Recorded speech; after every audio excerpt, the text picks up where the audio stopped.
Bonjour, aujourd'hui nous allons vous présenter la recette de la pasta à la cochinille. Pour préparer les viandes, les ingrédients sont 2 cuillères à soupe d'huile d'olive, 200 g de saucisson, 100 g de saucisse, 7 épinards, 500 ml d'eau, 4 cuillères à soupe de sucre et 100 g de tomates. Et pour le matériel sont cuillères, tasse à mesurer et 2 cocottes homogènes. Les instructions pour préparer la viande sont 5 au total. Le numéro 1 c'est, dans une grande poêle ou casserole, verser 2 cuillères à soupe d'huile d'olive. 2. Ajouter 200 g de saucisson et 5 g de saucisse jusqu'à qu'ils soient écrasés. 3. Faites revenir la viande hachée et une fois prête, ajoutez du sel et du poivre et faites cuire pendant 4 à 5 minutes. 4.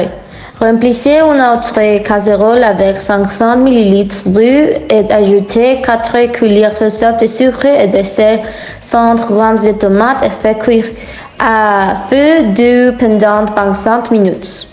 Finalement, le 5. Lorsque les tomates est cuite, coupez-la et ajoutez-la au mélange de viande.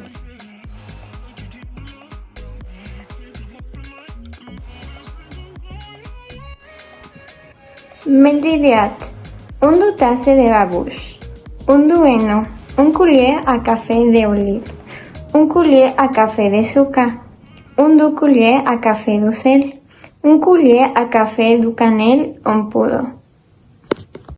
De sauce.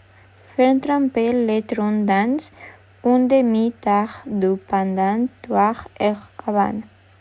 Ou 2 tasses faire revenir du tomate concasse dans l'huile d'olive. Ajoutez ensuite du sel et du sucre pour caraméliser. Lorsque les tomates sont cuites, ajoutez les pruneaux, le beurre. Cuire 20 minutes et mélanger, retirer du feu et servir dans les pâtes.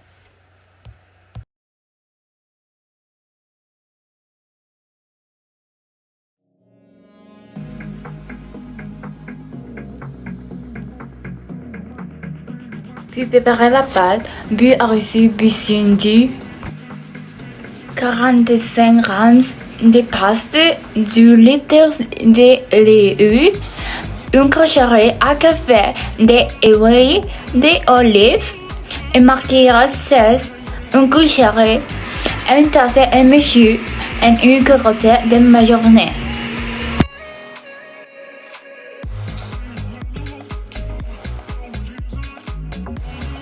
Instructions pour la préparation des pâtes.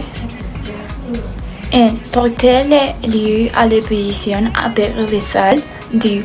Ajoutez ensuite les spaghettis et laissez courir le temps indiqué sur l'emballage des pâtes. 3. Nous ingénions les pâtes et nous les portions dans les filets de fruits. 4. Jouez un filet d'huile d'olive et les manger. 5. Servez les pâtes avec les viandes et brassez la sauce avec prenez le parmesan dessus.